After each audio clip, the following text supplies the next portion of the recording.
Bueno, esta es la clase 6. Hoy es martes 13, mal día, de abril. Las 5 clases previas ya están en el canal de YouTube y vimos el primer capítulo del programa, que era modelos de Drude y de Sommerfeld de metales. Bastante repaso, pero con algunas cosas quizás nuevas e importantes que tendrían que ver los que no estaban todavía. Sobre la conductividad alterna y la función dieléctrica en función de omega, sobre todo. Bueno, siempre hago un repaso al principio. La clase pasada vimos heteroestructuras de semiconductores, hablamos de técnicas de crecimiento de cristales capa por capa, que es todo un arte y una parte importante de la física y la tecnología del crecimiento de cristales, de semiconductores especialmente. Vimos la ley de Vega, después vimos ingeniería de bandas. O sea, el objetivo de todo ese trabajo de formar heteroestructuras de materiales es modificar en el espacio las bandas de energía. Vimos la regla de Anderson de cómo se alinean las bandas, tipos de alineación de bandas, y vimos unos ejemplos de estructuras cuánticas que se pueden generar con esas técnicas. Barrera, pozo cuántico, doble barrera, superlátiz. En esta clase vamos a extendernos un poquito en el último tema. Vamos a ver pozos cuánticos dobles y parabólicos. Y después vamos a hacer un cálculo que justifica, permite sacarle el jugo a estas estructuras que se fabrican. Bueno, acá viene mi repaso, muy breve. Puede colocar más grande la pantalla, la presentación. No, la tengo a full en mi, Así. en mi pantalla, ocupa toda mi pantalla. Ah, ya logré hacerlo en la mía, gracias. Ah, bueno. Bueno, hablando de heteroestructuras. Heteroestructuras es, como su nombre lo indica, una estructura con diferentes materiales. Y acá teníamos un ejemplo de juntar un material A en amarillo y uno B en naranja. Y estos dos materiales en principio tienen un band gap diferente. El de A en este ejemplo es más chico que el de B. Y la pregunta que surge es, aparte de esa diferencia de energía de gap, necesitaríamos saber exactamente cómo se ubica un gap con respecto al otro. Y eso nos lo dice la regla de Anderson, que dice que, bueno, lo que se alinea son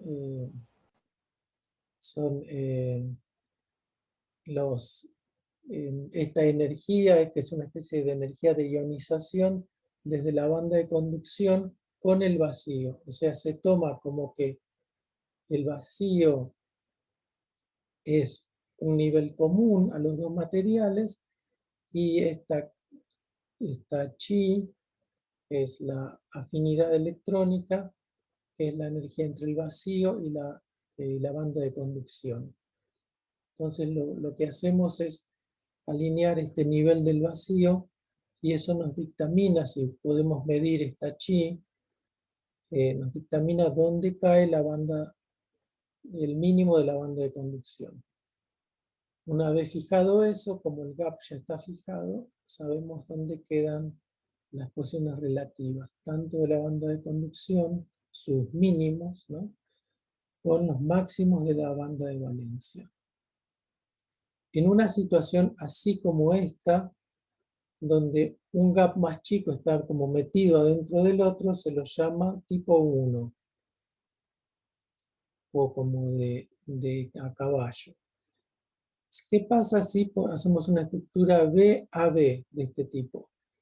Bueno, gracias a esta alineación de las bandas de energía, se forma una especie de pozo acá en la banda de conducción. Y si uno pudiera poner un electrón adicional, el electrón relajaría, ¿no?, rápidamente, iría a parar a este pozo, a la zona amarilla, porque hay un pozo ahí, acá hay niveles de energía. Entonces de eso vamos a hablar más ahora. Y con los huecos, en este caso, en esta combinación pasa lo mismo. Si yo pongo un hueco, es como una burbuja que tiende a irse a niveles de energía más altos, el hueco se iría a la parte amarilla. Entonces, este tipo de estructura, este sándwich, confina en el medio tanto electrones donados como huecos donados. Y vimos que había otras posibilidades donde los huecos y los electrones se separarían. Pero bueno, lo remito a la clase anterior para eso.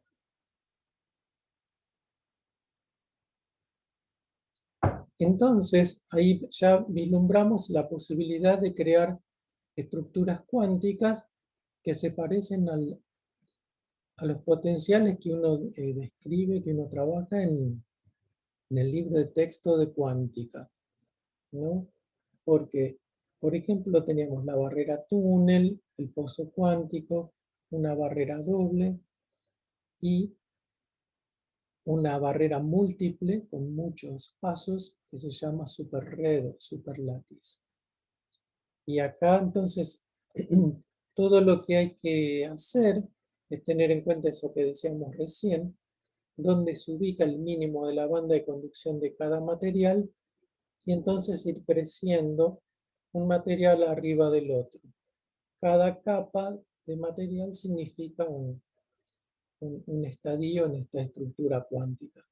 Acá tengo una estructura con 3 materiales. Primero pongo arseniuro de galio, después pongo al gas, que tiene su banda de conducción más arriba, y vuelvo al arseniuro de galio.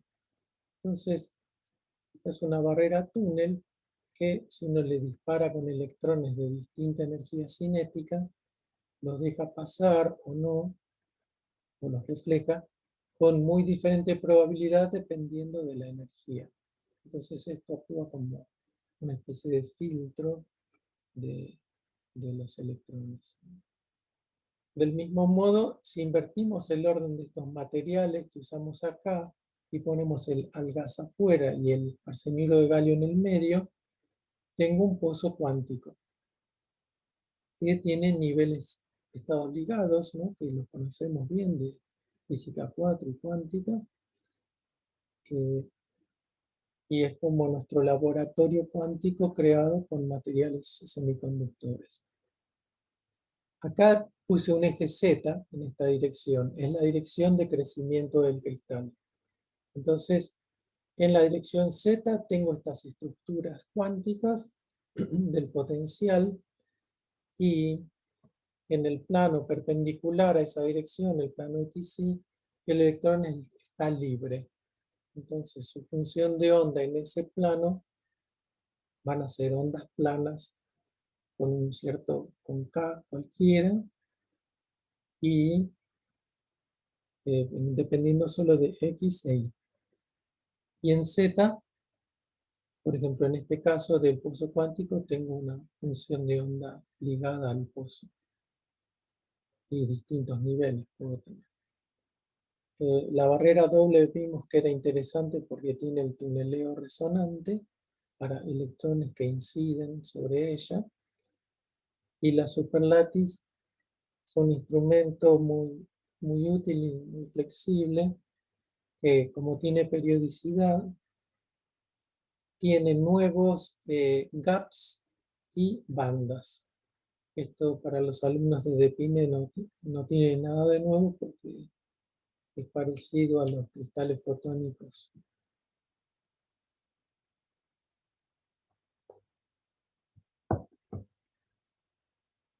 Sobre la red realmente atómica del cristal se monta otra red gracias a esta capacidad de ir creciendo materiales alternados. Bueno, tiene más gente.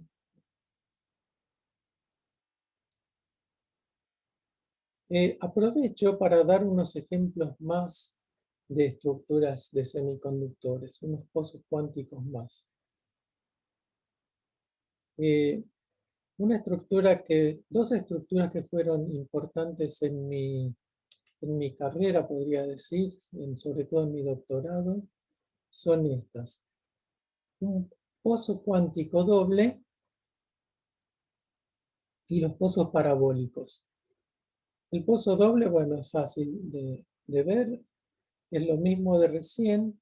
En los pozos son la parte donde hay arseniuro de galio, que tiene su mínimo de conducción más abajo, y la parte de barrera es al gas, con una cierta proporción de aluminio compensada o completada con el galio. Entonces acá este tiene un 20% de aluminio y 80% de galio en una red sin blende. Una de las FCC la comparten entre el aluminio y el galio, y la otra FCC la tiene el arsénico para sí solo. Entonces, acá vemos que se forma un pozo doble cuántico, que es una estructura muy flexible y muy interesante para hacer muchas cosas distintas. Pero para resumir, lo lindo que tiene es que acá hay dos niveles que son estas funciones de onda, la verde y la lila, ¿no? La verde simétrica es el ground state y la lila es el siguiente nivel, que es así antisimétrico, impar. Entonces esto lo llamamos un doblete de energías y su separación se controla muy bien, con mucha flexibilidad, variando el ancho de la barrera, cosa que en el proceso de crecimiento por MBE o las otras técnicas se puede hacer perfectamente, controlar el ancho de esta barrera. Entonces uno acá se genera un sistemita de dos niveles en el que puede controlar bien la separación de energía y puede hacer física con eso, poner dos electrones, jugar con el spin, con la interacción spin-órbita, jugar con los efectos de many-body, etc. Otro ejemplo interesante que surgió a fines de los 80 son los pozos parabólicos.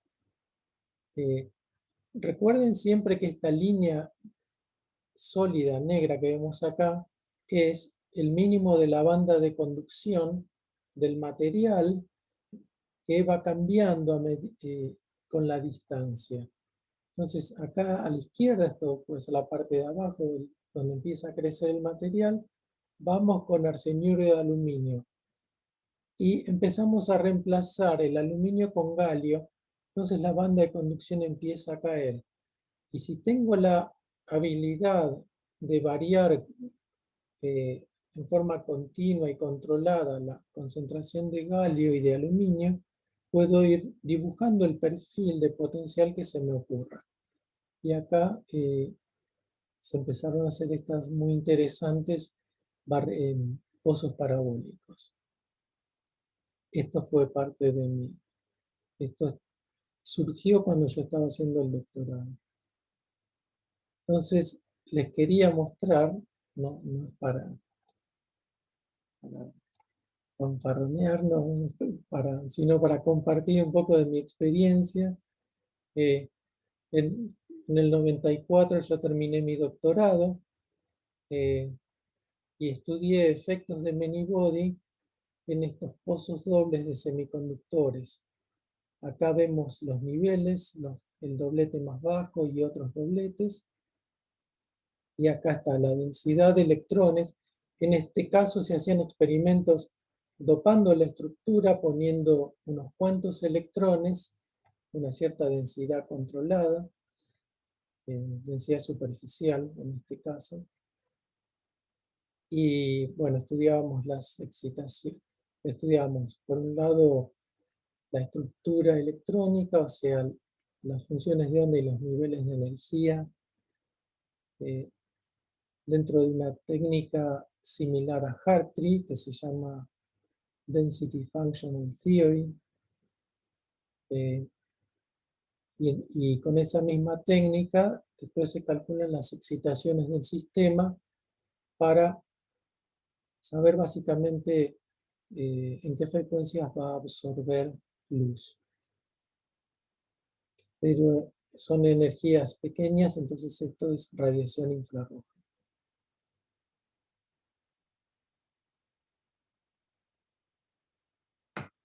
Cuando yo llegué a estos temas, el pozo parabólico ya estaba bastante estudiado, ya se habían hecho, hay teorías e ideas muy interesantes sobre un confinamiento parabólico, pero cuando yo llegué ya se estaban haciendo experimentos donde se crecía un pozo parabólico, pero por ahí se le hacía un piquito, algún tipo de imperfección en el potencial, variando la concentración de aluminio y galio.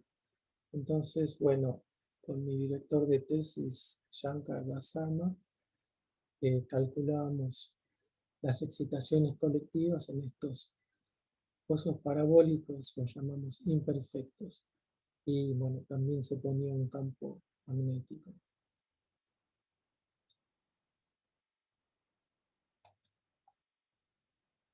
Y otra posibilidad era pozos parabólicos asimétricos, o sea, juntar dos parábolas, ¿no? Dos mitades de parábolas con distinta curvatura. Acá hay una pequeña diferencia entre la curvatura de la izquierda y la de la derecha.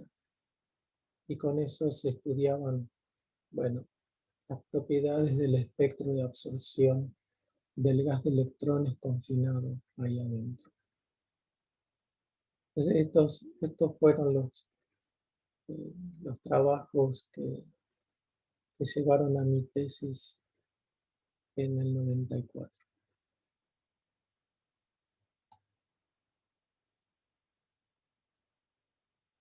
Bueno, ahora vamos a ver la aproximación de masa efectiva, Effective Mass Approximation, también llamada Envelope Function Approximation, la aproximación de la función envolvente.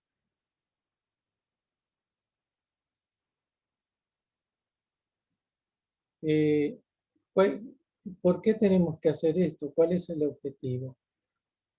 Yo hasta recién hablaba de dónde se encuentra ubicado el mínimo de la banda de conducción y cómo lo hago variar en el espacio. Y con eso dibujé un pozo cuántico, ¿no? Dibujé estructuras potenciales cuánticos. Está bien, uno lo puede aceptar así intuitivamente, pero no está del todo claro por qué seguir en el espacio el mínimo de la banda de conducción, por ejemplo, me delimita el potencial que va a haber un electrón que yo ponga allá dentro del material. Entonces, esta es la teoría que justifica ese salto conceptual que simplifica mucho las cosas, simplifica el tratamiento del estudio de las nanoestructuras. Bueno, este problema se trata siempre, normalmente se lo estudia con una impureza. En lugar de un pozo cuántico, voy a poner una impureza.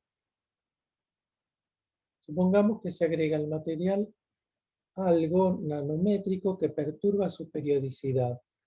Por ejemplo, una impureza. Entonces acá tengo una red de germanio, ¿no? Supongamos que estos círculos son átomos de germanio. Los dibujo así en una red cuadrada, pero en realidad están en una red tipo diamante. Pero igual puedo poner acá los dos electrones que ligan cada átomo con sus vecinos. En ese sentido, este picture es muy parecido al del diamante. Bueno, tengo mi germanio perfecto, cristalino, vale el teorema de Bloch. Ahora saco un germanio y pongo un átomo de arsénico. que tiene un electrón más. Lo que ocurre en su capa exterior.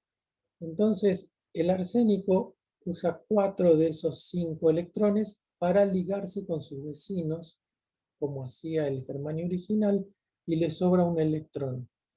El electrón queda ahí dando vueltas, por decirlo así, y el arsénico queda como un ion, ¿no? Porque su núcleo tiene carga Z, y ahora tiene Z-1 electrones pegados a él, y un electrón medio extraviado que quedó ahí medio libre. Dependiendo de la temperatura, este electrón puede decidir abandonar al ion que lo originó directamente, pero si estamos a temperatura baja, el electrón queda ligado al ion positivo. Entonces, la idea es que yo querría pasar de una descripción donde me olvido del sustrato, del medio de germanio, con todos sus átomos, y querría pensar solamente en el ion positivo con su electrón dando vueltas. Entonces pasaría a un modelo hidrogenoide, un análogo de un átomo de hidrógeno, con la única diferencia de que todo el sistema está metido adentro del germanio. Ese sería el objetivo. Hay muchos tipos de impureza en los sólidos y esta se llama impureza sustitucional. Esta figura es de Ashcroft y Merlin, del capítulo de semiconductores.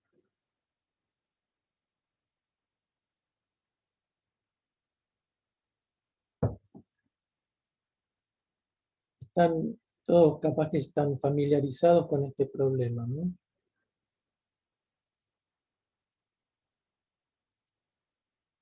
Más o menos en estructurador lo han visto, o la gente de afuera también lo habrá visto.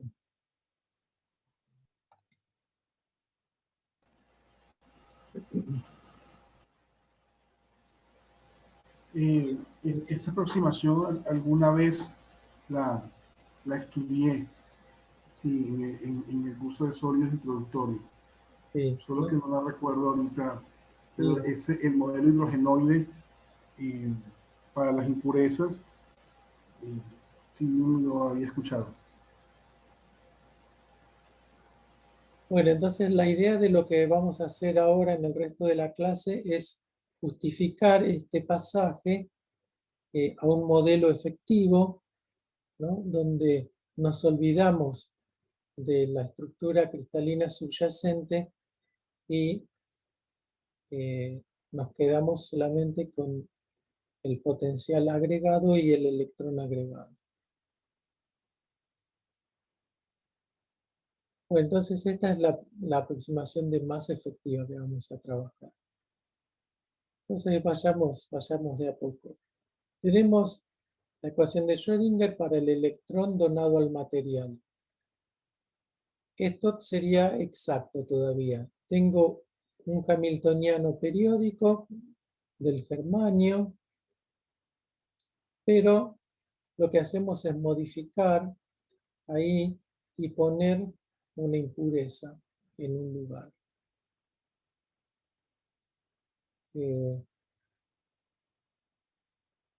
Entonces esto me genera un potencial. Y yo querría poder sacar la función de onda de los electrones en esta nueva situación de potencial periódico más impureza. Pensemos en esta ecuación. Si no estuviera la impureza, resolver las autofunciones de este potencial periódico, en general, bueno, si es un material conocido, ya está hecho, pero en general no es un problema sencillo de hacer, encontrar las bandas de energía de un cristal. Imaginen que ahora le estamos perturbando la periodicidad, el problema se vuelve muy complicado. Entonces, esta ecuación como está acá es muy complicada. Y queremos ver cómo se llega a un modelo simplificado eliminando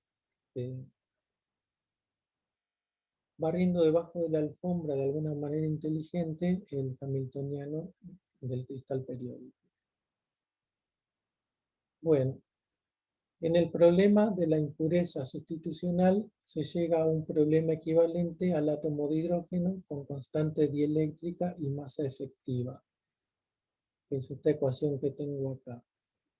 Voy a terminar diciendo que me alcanza con resolver este problema, que es un término de energía cinética con una M estrella, que es la más efectiva de una banda, por ejemplo la banda de conducción, acá en este diagrama, menos un potencial que acá es de un átomo de hidrógeno, E cuadrado sobre R, donde pusimos un epsilon, que es una constante dieléctrica, se llama, en este caso se pone la constante dieléctrica estática. Una pregunta, ¿H per qué es?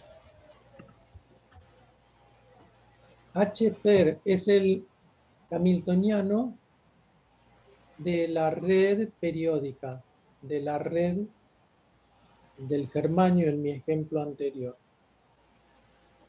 Es el hamiltoniano de esta red sin la impureza. Ok. Sobre ese hamiltoniano yo agrego el hamiltoniano de la impureza.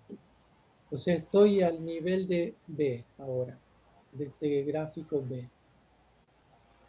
Tengo el germanio periódico y tengo un cambio en ese lugar.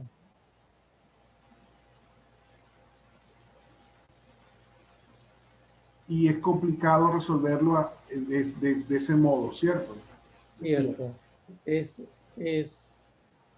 No sé si imposible, pero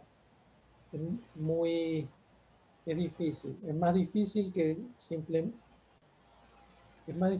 calcular una estructura de bandas en un cristal periódico común donde sé que vale el teorema de Bloch, por ejemplo.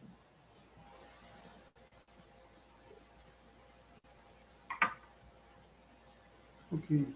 Pero lo que estamos haciendo es pasar a una descripción efectiva, la llamamos, que es vastamente más simple y más práctica, mucho más práctica. ¿Sí? Bueno, este es el enunciado de lo que vamos a hacer.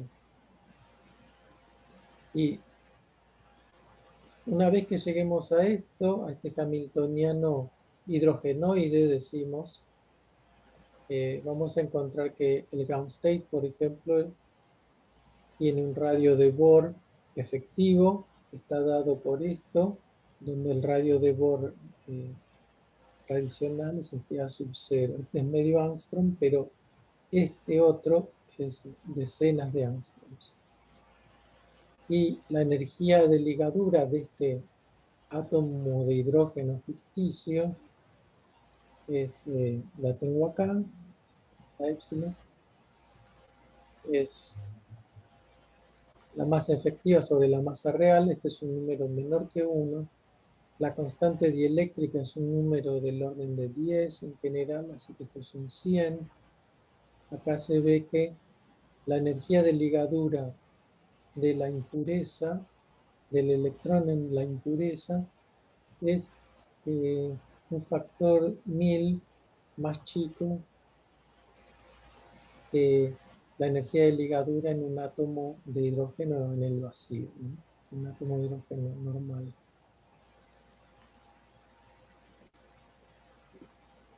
En arseniuro de galio es parecido a 5000 dielectronvoltios.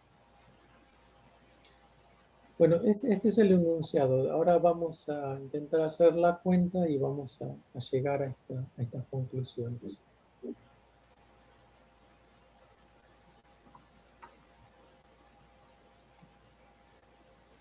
Si tienen algún comentario, pregunta, no duden en... Sí, bueno, el comentario era que cuando yo vi esta parte, el profesor que me dio ese curso lo enfocó de una manera utilizando el modelo de Bohr, realmente, o sea, algo más sencillo, ¿no?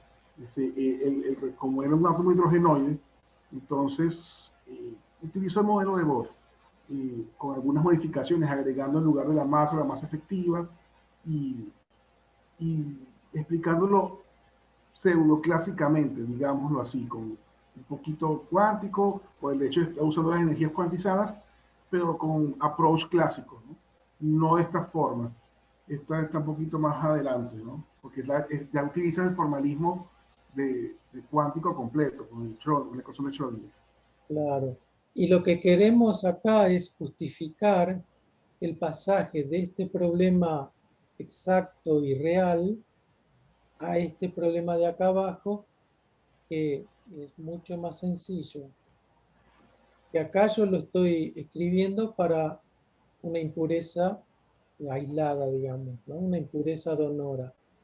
Pero después lo que vamos a querer hacer es tratar esas heteroestructuras que describimos, olvidándonos de la estructura cristalina subyacente y solamente quedándonos con el mínimo de la banda de conducción y justificar, olvidarnos de todo y decir, esto es un pozo doble donde ya me olvidé de la red cristalina y es igual a un problema del libro de cuántica. Eso es lo que queremos justificar ahora. Ok. Y aquí, en ese hamiltoniano, con todas sus dificultades, estamos suponiendo que los electrones no interactúan, toda esta parte de... Acá, eh, acá estoy al nivel de un electrón. de uno solo. Sí, Ok. sin el... Después, si pongo muchas impurezas, tendré una especie de campo minado donde hay pozos de potencial ubicados al azar y ahí tendré muchos pozos y muchos electrones también interactuando entre ellos y ese es un problema infinitamente más difícil.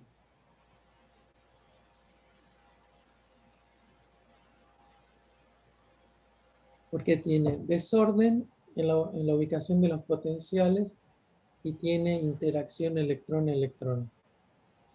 Así que es un tema muy lindo, pero difícil. Ok.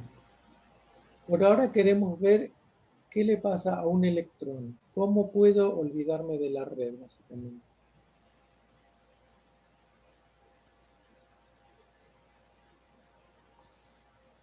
Bueno, y acá empezamos el tratamiento del problema.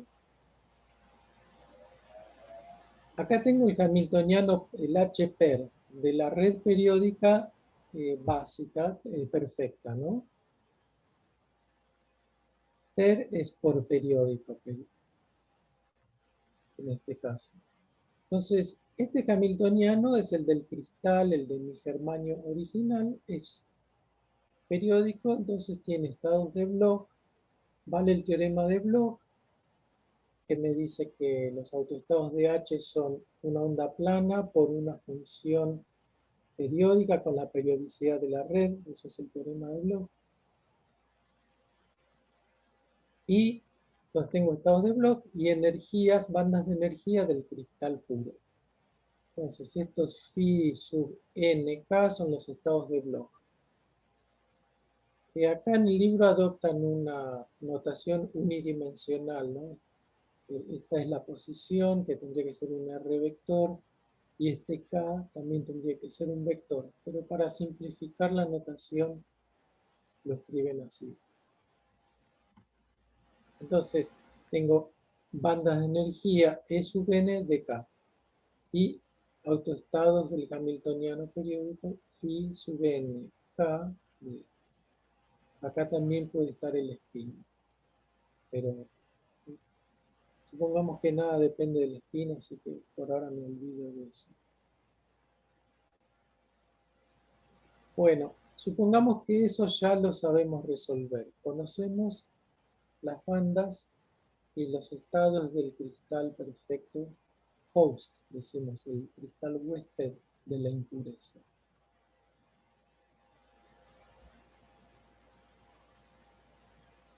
Bueno, ahora, me permiten, vuelvo acá al problema difícil, ¿no? Tiene autoestados que los llamamos psi, de R. Entonces, esos estados desconocidos que solucionan el problema en forma exacta, los puedo expandir en los estados phi nk, porque estos son los autoestados del hamiltoniano periódico y forman una base del espacio de Hilbert, ¿no? De funciones de onda. Entonces, expando el estado que estoy buscando en la base de estados de Bloch. Sumo sobre n, o sea, sumo sobre las distintas bandas del cristal e integro sobre K en la primera zona de Brillouin. En una de esto es simplemente menos pi sobre A y pi sobre A. Bueno, entonces expando en estas funciones y acá tengo mis coeficientes que dependen de n y de k. Tienen los dos índices que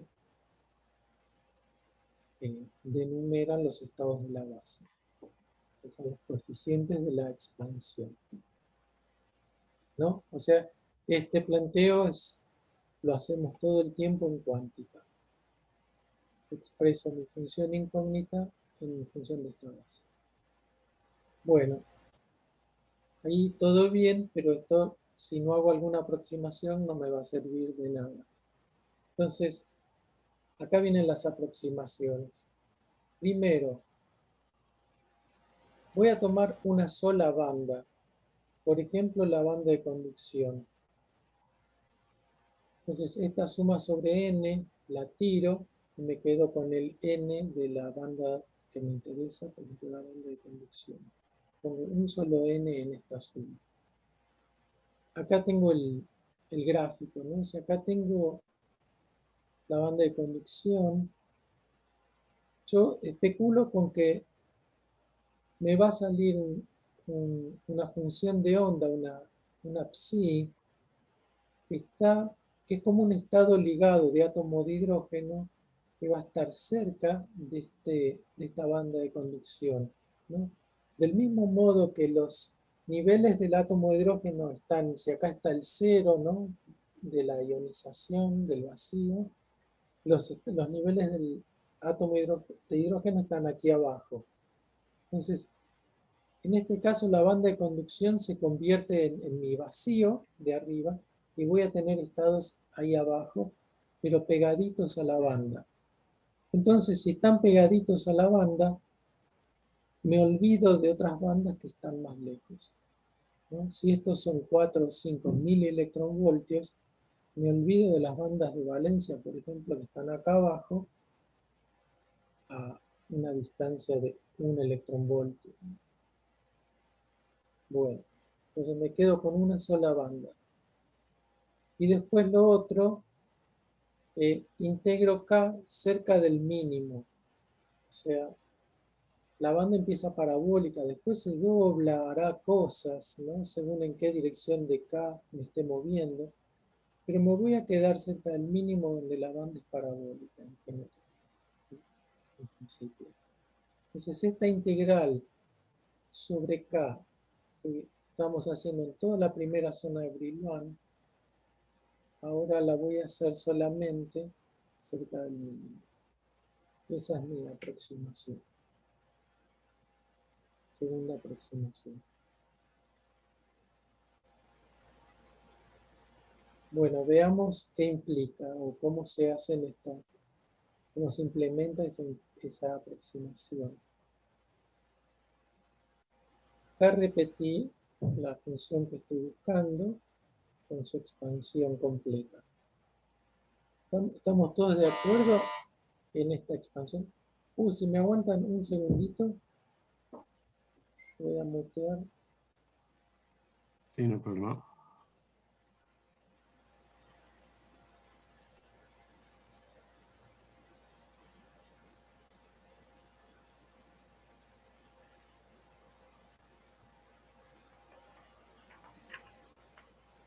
Gracias, perdón. Estamos en la época de los deliveries y no se puede controlar a qué hora viene.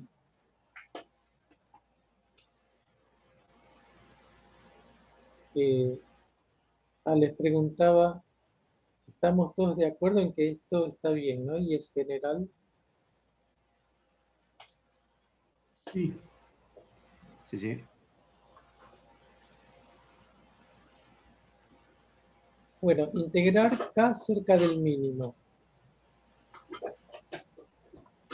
Yo tengo las funciones de onda de Bloch, las phi nk de x, que tienen esta forma, una onda plana e a la i kx por una u, siempre lo llamamos u, sub nk de x. Entonces, donde hacemos la aproximación en k, no es en la onda plana, acá no tiramos el k, sino en esta función que, es cierto, varía dentro de la zona de Brillouin, depende de k, pero si me quedo cerca del punto gamma, como decíamos, lo llamamos al punto de k igual a 0, entonces puedo independizarme y decir, bueno, tomo siempre la misma u. Tomo la u n y k igual a 0.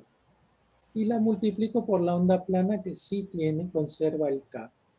Entonces, esa es una aproximación bastante buena acerca del mínimo o de un máximo de la función de onda de Bloch. Ahora, u sub n 0, como k es igual a 0, ya es igual a la función de onda de Bloch en k igual a 0. Entonces, reemplazo acá en lugar de u n0, pongo directamente phi n0. Uso el nombre completo de la función de Bloch porque simplemente acá hay un e a la 0. Bueno, entonces esta es la aproximación para la función de onda de Bloch cerca del punto gamma. Jugar con la parte periódica, pero no con la onda plana. Entonces venimos aquí a... Una pregunta. Sí, No entendí bien, si podrías explicar de nuevo por qué podés poner la función phi n0 para k igual 0. ¿Cómo pasé de este amarillo a este? Claro, exacto. Sí, sí, es porque pensá quién es phi n0. Es un0 por e a la i k igual a 0 por x. Claro, claro, sí, sí, perfecto. Esta es una igualdad exacta, digamos. Acá no hay ningún...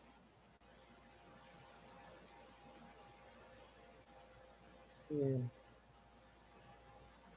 Bueno, ya tengo mi forma aproximada de phi nk. La reemplazo aquí arriba, en la expansión. Entonces, esta parte, la parte, pensemos en esto, que la u es una función que varía muy rápidamente, varía a nivel atómico. Y la exponencial no necesariamente, sobre todo para K pequeño, es una onda suave que abarca muchas celdas unidas. Bueno, ahora tengo el phi n0, lo saco de la integral de K. Lo pongo aquí afuera.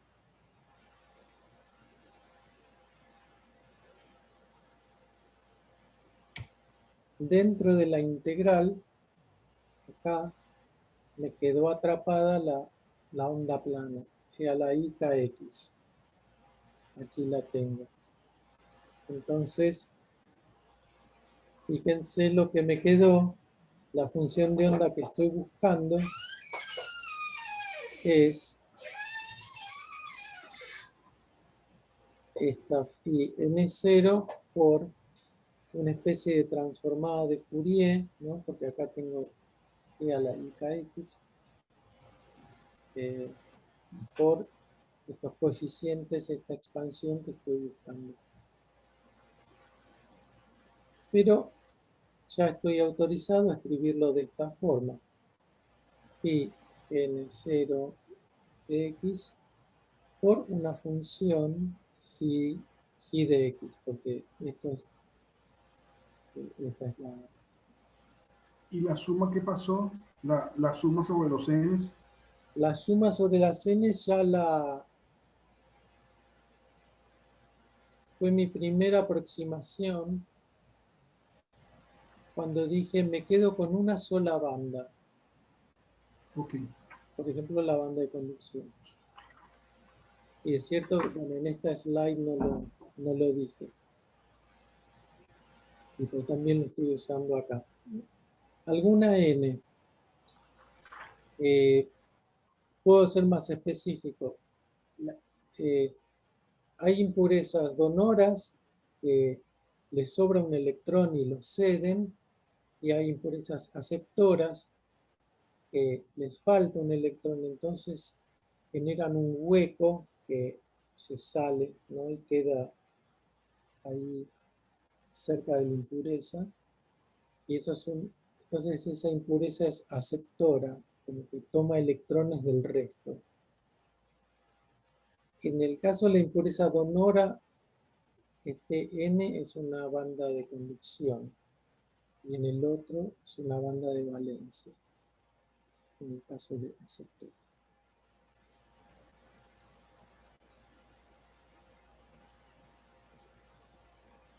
Bueno, entonces me quedó esto.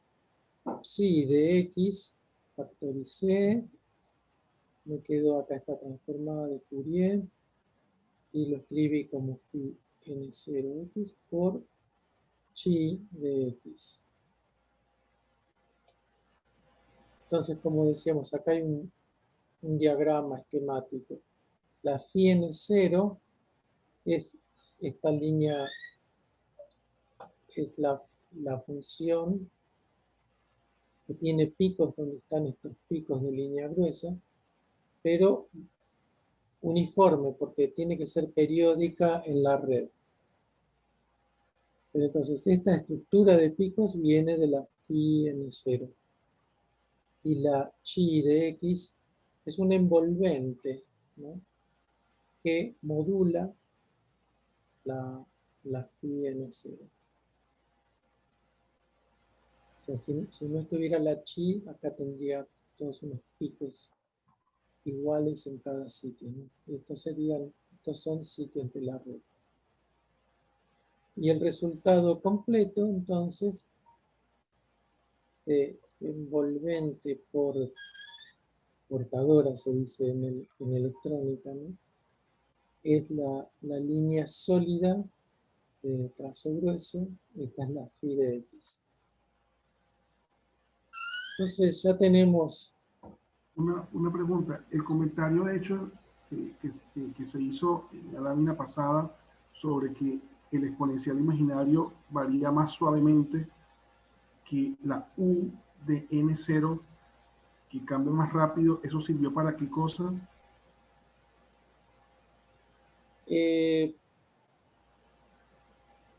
No lo usé, simplemente lo dije para ilustrar la diferencia entre ambas, ¿no? Y eso se ve un poco acá. Eso sirve para lo siguiente. Esta función envolvente, esta chi de x, es la, digamos, antitransformada de Fourier de estos coeficientes chi tilde de k. Pero si esta expansión de Fourier va a incluir k pequeños, eso quiere decir que la función misma tiene variaciones suaves en el espacio. Acá yo ya no voy a querer irme hasta el borde de la zona de Brillouin en realidad. Esta parte ya no, por ahí debería escribirlo distinto. Yo voy a querer integrar simplemente cerca del mínimo con K cercanos a 0, porque K chico es longitud de onda larga y si mi chi está expandida con longitud de onda larga, entonces va a ser suave. Y eso es importante porque yo quiero que esta envolvente sea suave comparada con las variaciones de la función de onda periódica.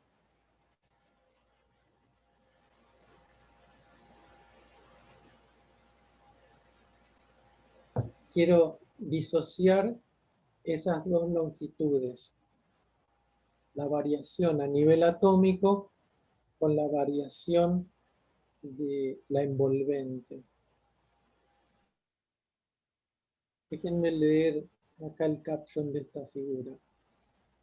Función de onda alrededor de una impureza, mostrando la función envolvente chi de x, que modula la función de Bloch para dar la función de onda completa psi de x.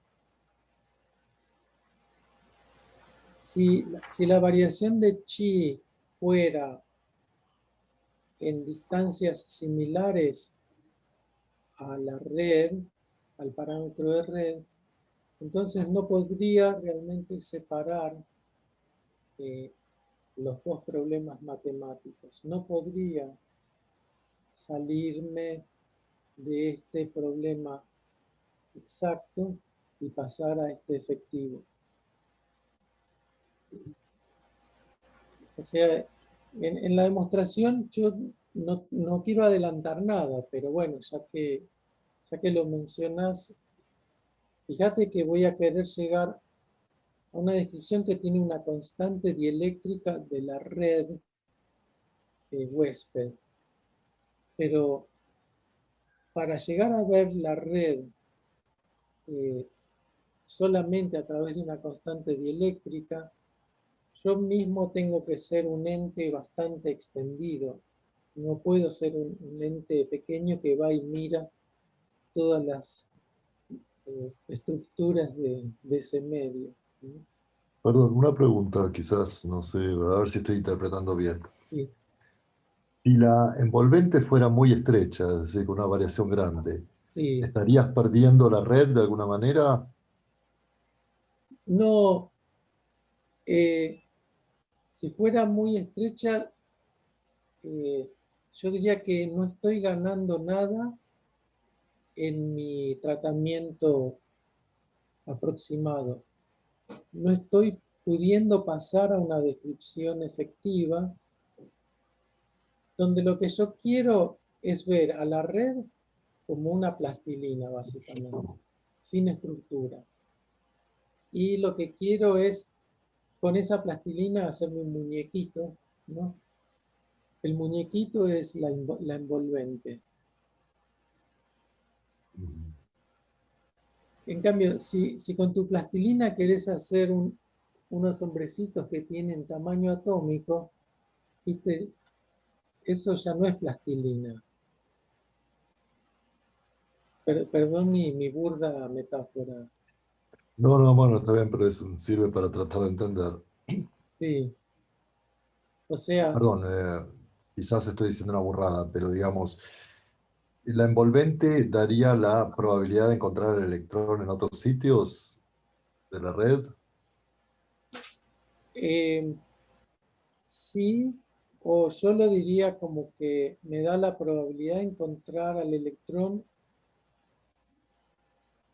en cualquier punto alrededor del ion positivo que actúa de núcleo del átomo de hidrógeno.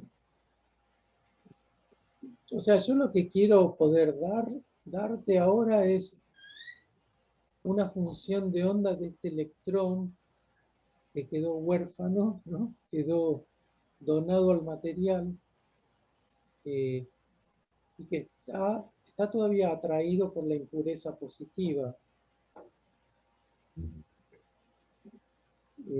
Su función de onda es algo complicado en realidad. Es algo que ve a esta carga positiva y ve un montón de cosas de la red periódica. Ve a los otros iones, ve a los otros electrones. Pero incluso solo dejando los otros iones, el problema es complicado.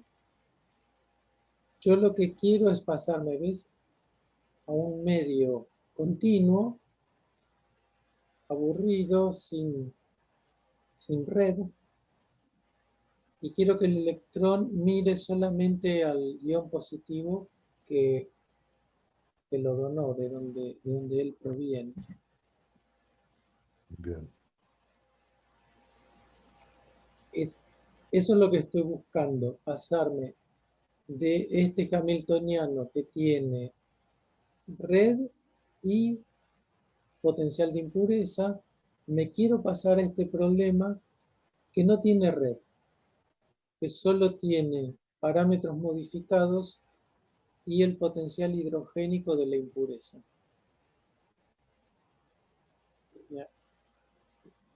Ahí creo que resumí el problema. Perdón, siento un olor a quemado. No sé si es mi computadora. Un segundito. Voy a ver si... Sí. Voy a revisar. A ver cuánto...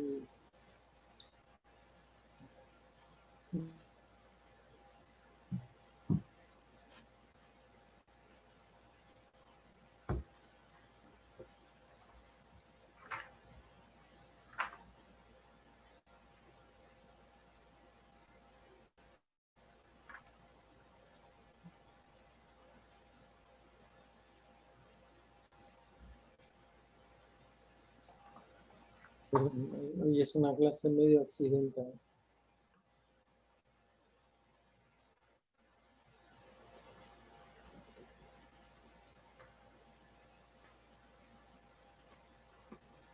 Bueno, a ver, recapitulo rápidamente.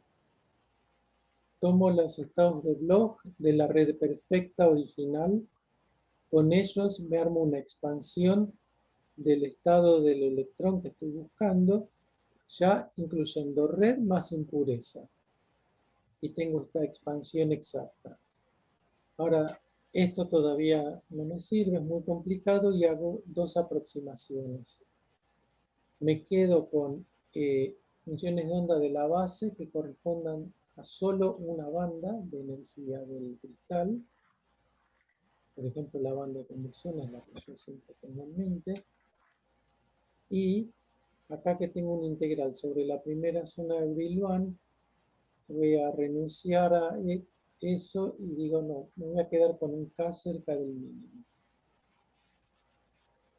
Y acá implemento esa aproximación, porque entonces las funciones de onda de Bloch, en lugar de depender de K en la forma usual, en estos dos lugares, dejo que dependa de K solo en la parte de la onda plana.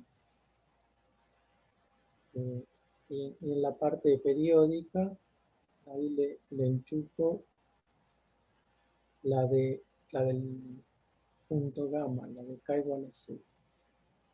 Y una vez que hago eso, ya este es un gran avance, porque se me factoriza esta parte, que la conozco, porque resolví la estructura de bandas antes, y me queda una función que, bueno, ahora que lo estoy exponiendo veo que es un poco confuso dejar estos límites de integración acá. Pero bueno, igual está bien. Simplemente lo bueno es que acá se me factorizó una función que es la transformada de Fourier de esta esta chi que es incógnita todavía. Y me queda una chi de x.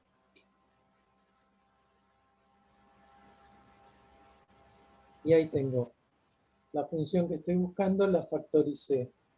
Una parte que varía en la escala atómica, periódica con la red huésped, y otra que yo creo que va a ser suave comparada con la portadora, aunque todavía no sé quién es esta chi, todavía no tengo una ecuación para esa función. Esto es lo que yo sé que va a dar, todavía no lo demostramos.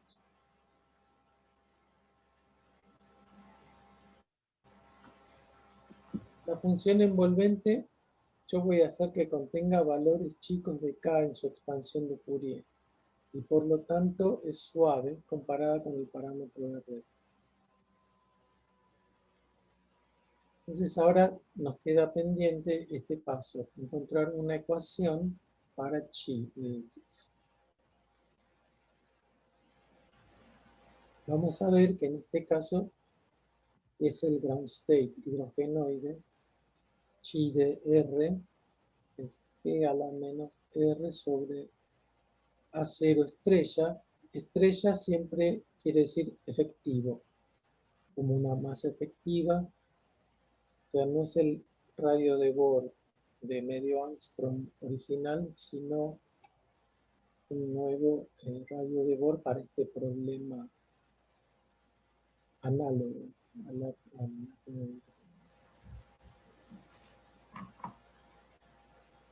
Bueno, entonces tenemos que seguir remando un poco. Falta obtener la ecuación para la función envolvente.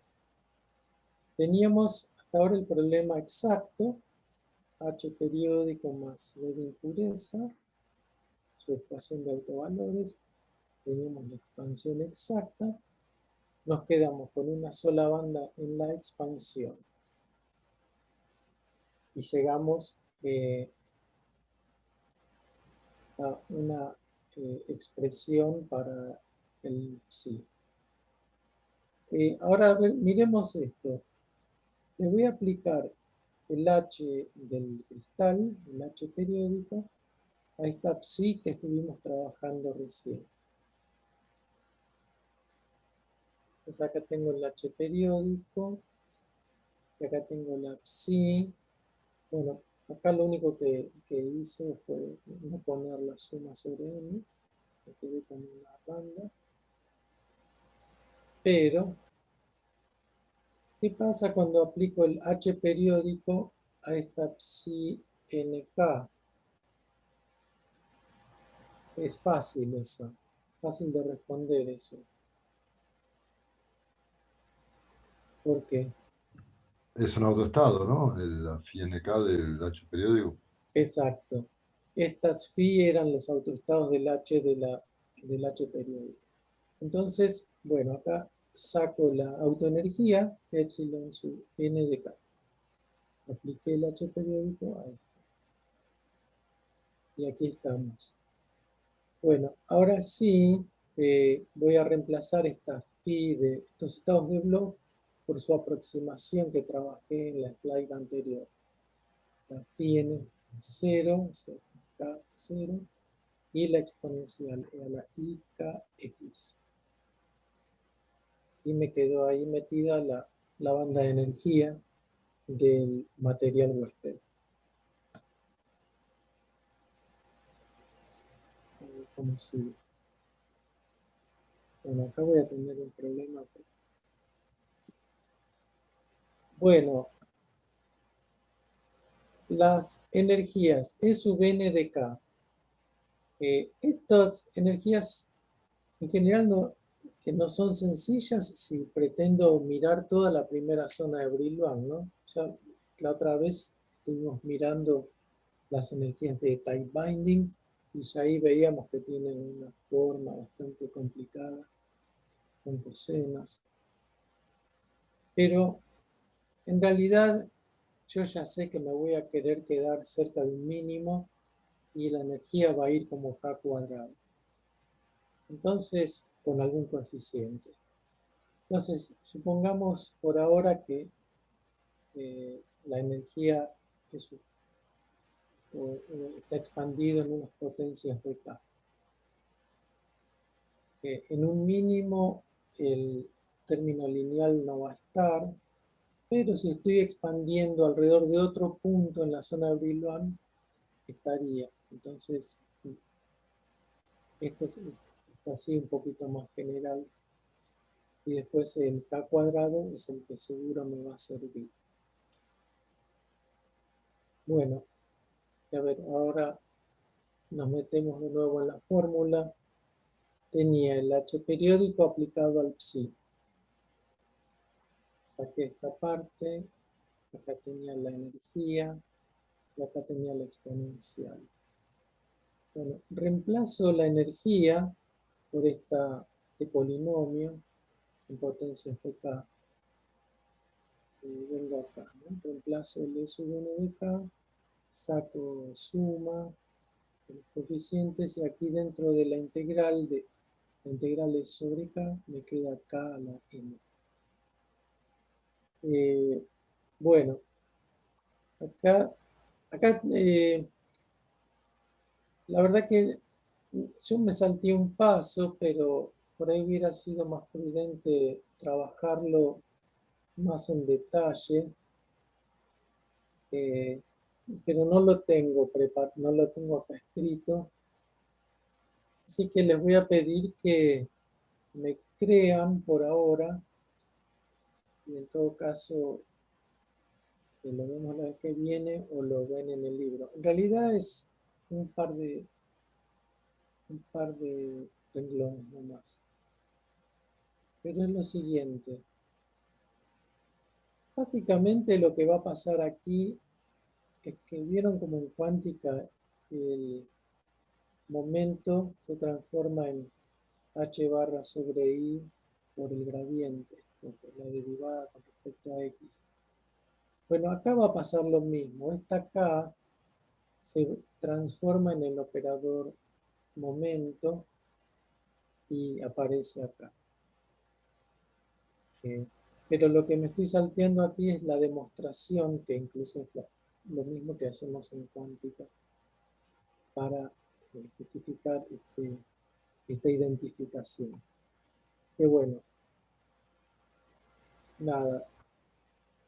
Integrando por partes, aquí, y haciendo una transformada de Fourier con esta e a la ikx, elimino la integral sobre x, pero me queda derivada con respecto a x actuando sobre la función chi de x.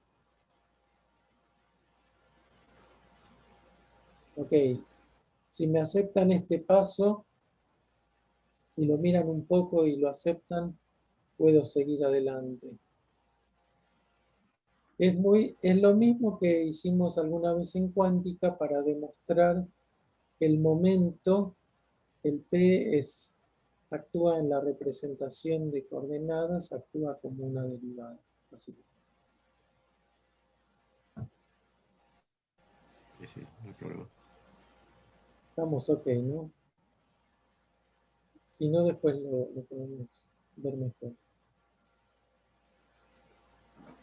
Pero,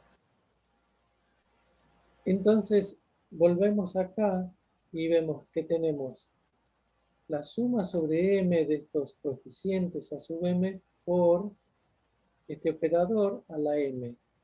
O sea, tengo la expansión acá de la energía, pero en lugar de k tengo menos i por la derivada con respecto a x. ¿No? ¿Está bien?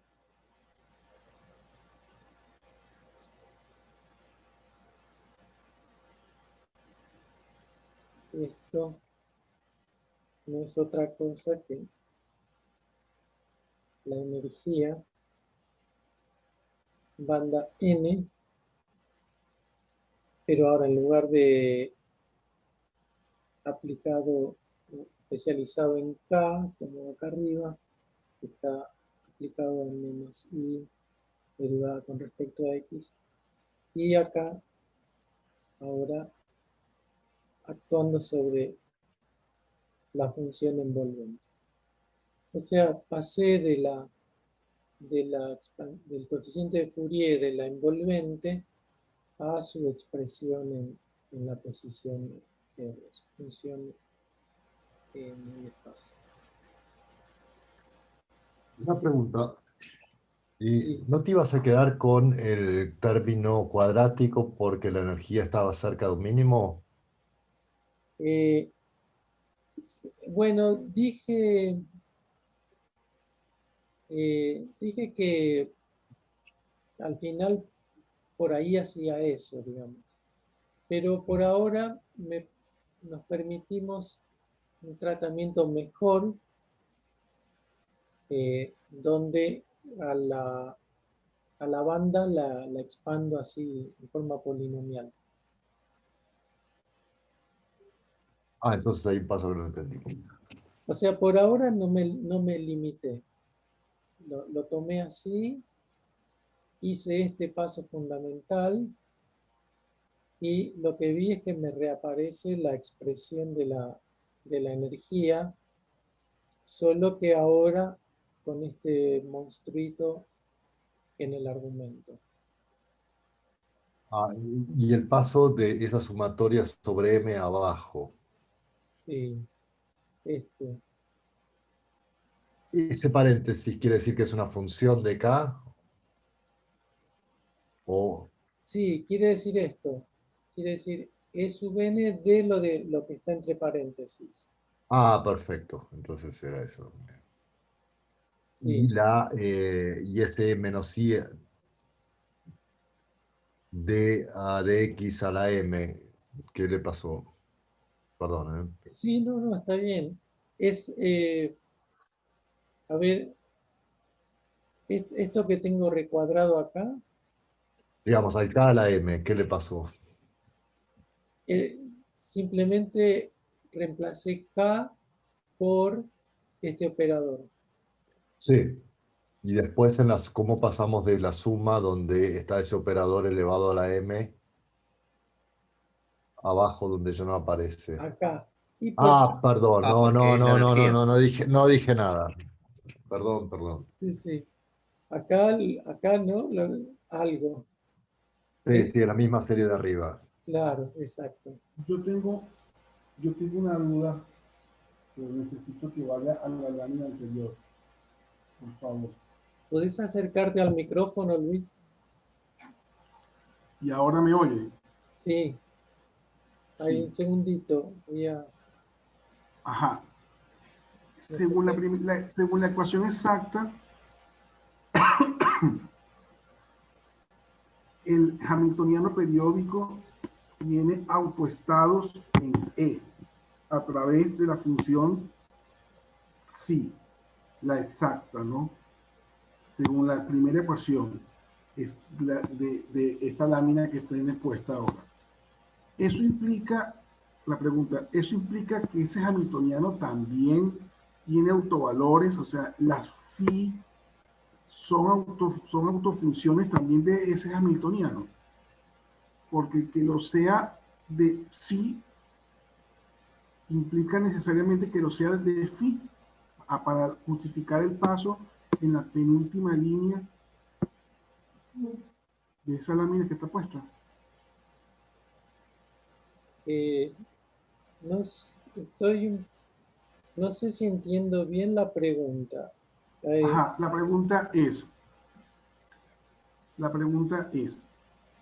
las phis, Phi, ajá, aquí está, esto es lo que estoy preguntando. O esta sea, es Phi ok, NK. ok, o sea que con ese hamiltoniano, phi sub nk son autofunciones de ese operador y epsilon los autovalores. Esa era la duda que tenía. No Sí, recordaba esta línea. de acuerdo. Ok, Estas son la base de funciones que ya supongo conocida. Y con esta base de funciones expando la psi PSI que no conozco. Ok. Claro. Y para la PSI, si yo le aplico hamiltoniano periódico a esa función, sí tiene autovalores. No, no es autoestado de... Ese trabajo lo estamos haciendo acá. Cuando aplico el H periódico a psi, psi no es autoestado del H periódico. Es autoestado de H periódico más B de la impureza. Ok.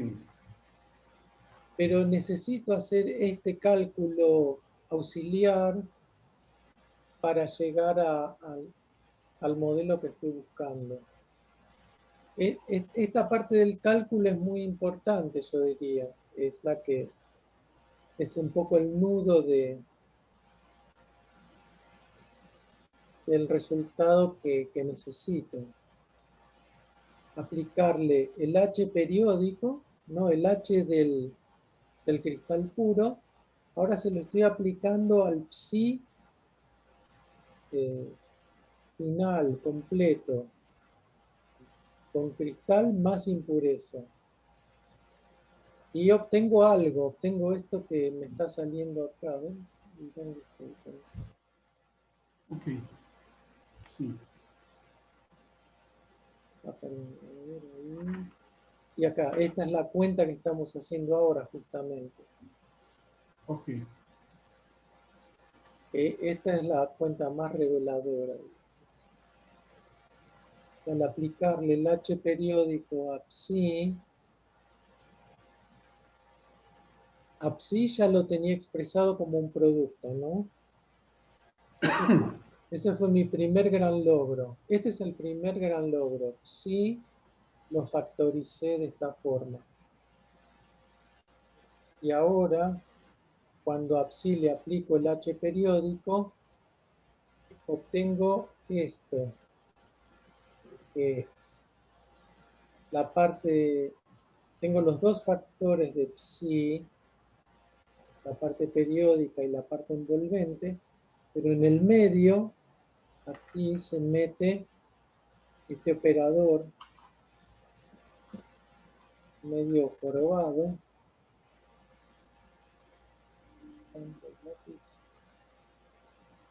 Me aparece este operador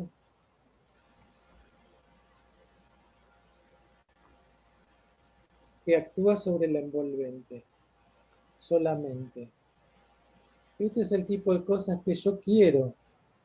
Quiero que la parte microscópica a nivel atómico me quede acá a la izquierda, que no me moleste más, y quiero un operador que actúe solo sobre la envolvente.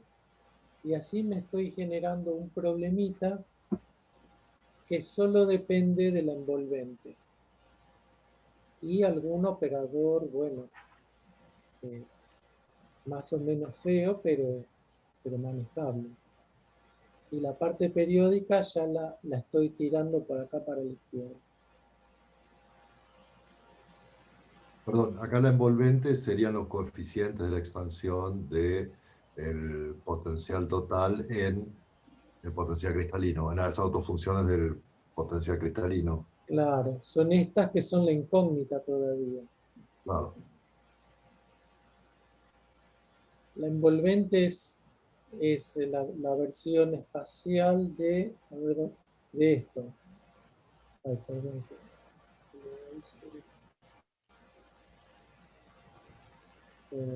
Sí, sí, la transformada de Sí, Fourier de esos chi sub n, que son los coeficientes de la expansión, ¿no? exacto, eso.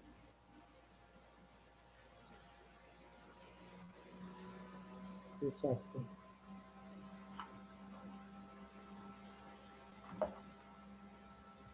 Esta envolvente es la que después vamos a usar todo el tiempo. Vamos a decir, resuelvo un pozo cuadrado, resuelvo un pozo parabólico.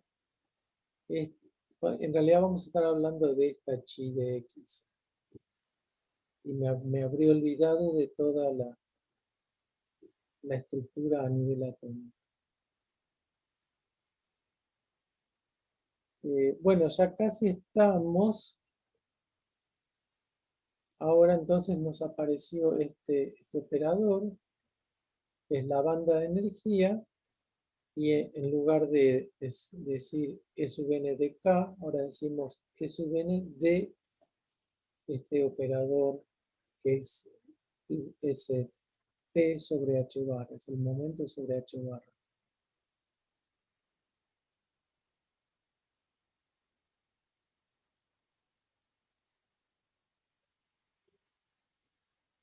Ah, bueno, ok. Entonces obtuvimos esto. ¿Está bien? A ver, vuelvo atrás un segundito. ¿Se acuerdan que esta era la ecuación original? H periódico más B de la impureza aplicado a psi es la energía del electrón por psi. Pero ya aplicamos H per a psi y me dio esto de aquí. Entonces voy a reemplazar H per por este operador y se lo voy a aplicar a la envolvente. Y acá ya lo tiramos, ya tiré la parte phi sub n0, o sea, la parte periódica. También acá por ahí debería haberlo escrito, pero estaba acá en este lado y estaba acá la parte periódica, entonces la simplifiqué. Y llegué a una ecuación, una especie de ecuación de Schrödinger para el envolvente. Entonces, este sería el segundo paso del desarrollo. El primero fue factorizar la función del electrón y ahora encontrar la ecuación que debe satisfacer la envolvente.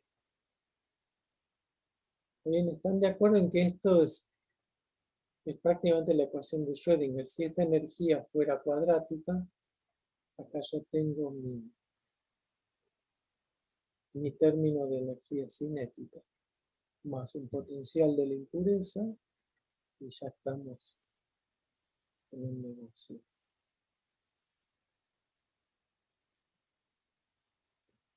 Entonces obtuve una ecuación de Schrödinger efectiva para la función envolvente. Acá tenemos una notación unidimensional, pero si lo quiero en 3D, en lugar de poner derivada con respecto a x, pongo el gradiente. Entonces tengo banda de energía sub n, especializado en menos i por delta.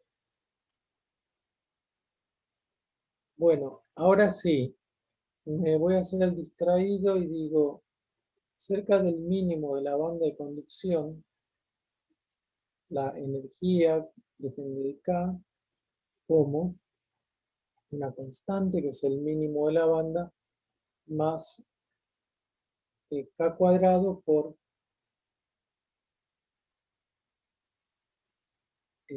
un coeficiente, bueno, h barra cuadrado sobre 2, y este producto acá es la más efectiva. A veces se escribe así, yo lo hubiese escrito simplemente como M estrella, este producto. Pero esta es la masa del electrón, el M0, y este es un numerito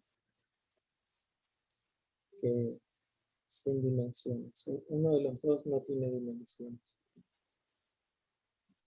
Bueno, entonces, si tomo esta dependencia con K cuadrática, el E sub n aplicado a este operador es E sub c menos, tengo la i al cuadrado menos, y acá tengo la Laplaciano. Entonces ahí sí me lleva a claramente una ecuación de Schrödinger con energía cinética, acá más efectiva, el potencial de la impureza, que es una carga positiva que atrae, pero inmersa en este material, y bueno, aplicado a chi, y la energía es E menos S, o sea, es la energía contada a partir del mínimo, es la parábola.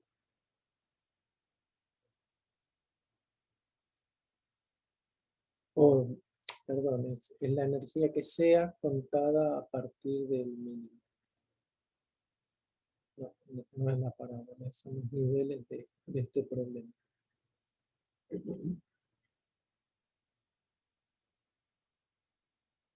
Bueno, ya estamos por terminar. Si ahora, perdón, si ahora el B de la impureza lo reemplazo por lo que es, reemplazo esto. B cuadrado. Esto es notación en el MKS que usa el libro de Davis. Pero bueno, todo esto es la constante dieléctrica en la notación CGS. Para los que no estuvieron en las clases anteriores, hablamos un poquito de las diferencias entre CGS y MKS en todas estas secuencias. Muchos libros usan CGS y esto es un poquito más sencillo.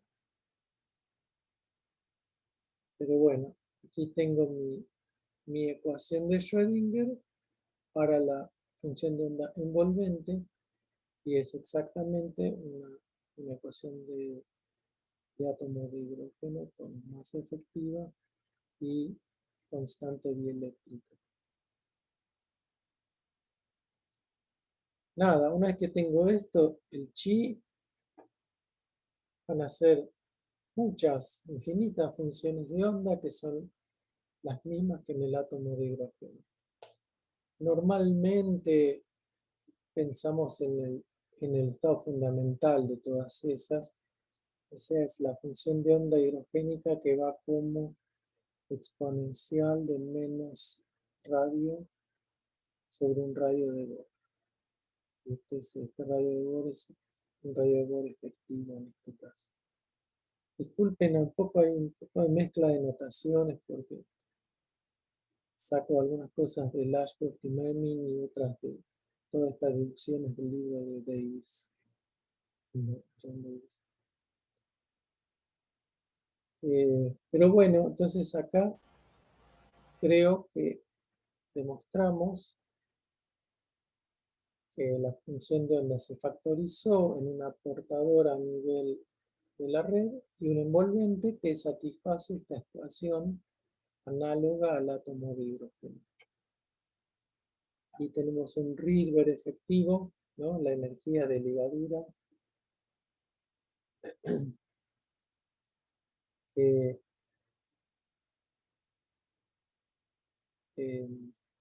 es mucho, mucho menor que el Rydberg en el átomo de hidrógeno.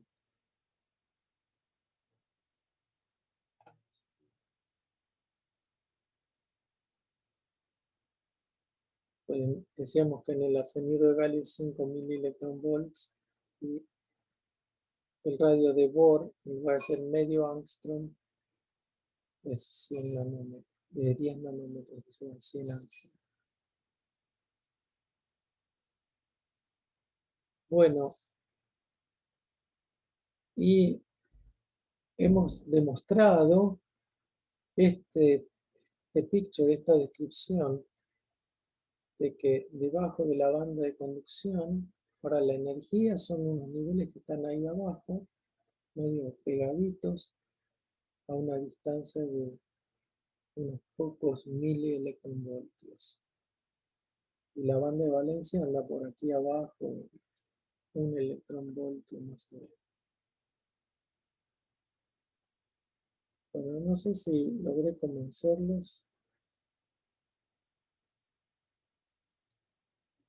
Tengo un par de slides más, si me aguantan, pero son sacadas de este libro de Yu y Cardona, que es un libro sobre semiconductores.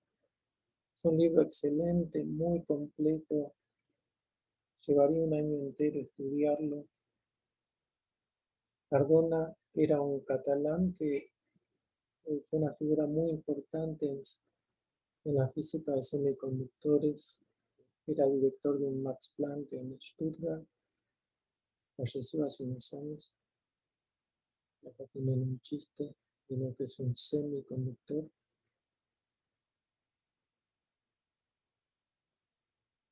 No sé si les causa gracia.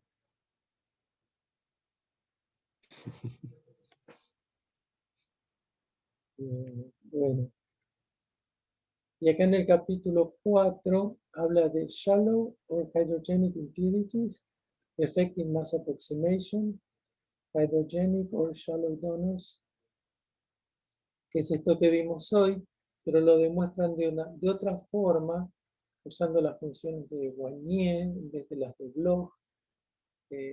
Por ahí es más elegante, es equivalente. Bueno, y lo que les quería mostrar entonces es este gráfico que tiene una banda de valencia, banda de conducción, y acá, pegado a la banda de conducción, niveles tipo de átomo de hidrógeno. 1s, 2s, 2p. Están acá. En general son muy difíciles de resolver con espectroscopía los niveles más altos. Y una tabla también del mismo libro. Fíjense una cosa, finalmente, esto para terminar. Obtuvimos una fórmula para esas energías de ligadura. Bueno, la tengo acá abajo. Las energías de ligadura, el Rydberg efectivo, dependen de la constante dieléctrica del material y la masa efectiva de la banda que estoy mirando. O sea, son dos propiedades del material huésped. No, la teoría que hicimos no depende de cuál fue el átomo que yo sustituí, si ponía un átomo más grande o más chico. ¿No? Aunque donen un solo electrón, podría haber puesto distintos donores. Y nuestra teoría no refleja eso. Pero la realidad es que, por ejemplo, si tengo arseniuro de galio, la fórmula que obtuvimos, que es esta, un poquito distinta, pero es esta, bueno, dice 5,72 milielectronvolts. Esto es una propiedad entonces del arseniuro de galio. Pero depende, si yo sustituyo un galio por un silicio, quiere decir esto, en realidad la ligadura es 5,84. Si sustituyo un galio por un germanio en lugar de un silicio, me da 5,88, etc. Y hay otros ejemplos. O sea, hay una dependencia en la impureza aparte de la dependencia del material huésped. Pero bueno, nuestra teoría es muy sencilla y captura lo esencial de la impureza hidrogenoide. Y hay otros tipos de impureza en la que no es posible hacer todo esto y hay que meterse más a hacer cálculos Avinillos se llaman, ¿no? Cálculos que tengan en cuenta la red y donde no se puede separar la envolvente tan limpia. Bueno, entonces eso era todo. En resumen, vimos pozos cuánticos dobles y parabólicos, vimos unos papers míos de mi doctorado y después trabajamos la aproximación de masa efectiva basándonos en el ejemplo de una impureza sustitucional, llegamos a un modelo hidrogenoide de, de los niveles del electrón donado al material.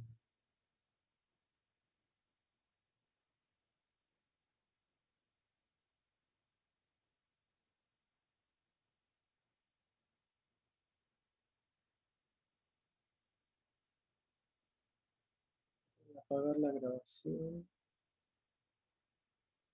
Bueno, hasta la próxima.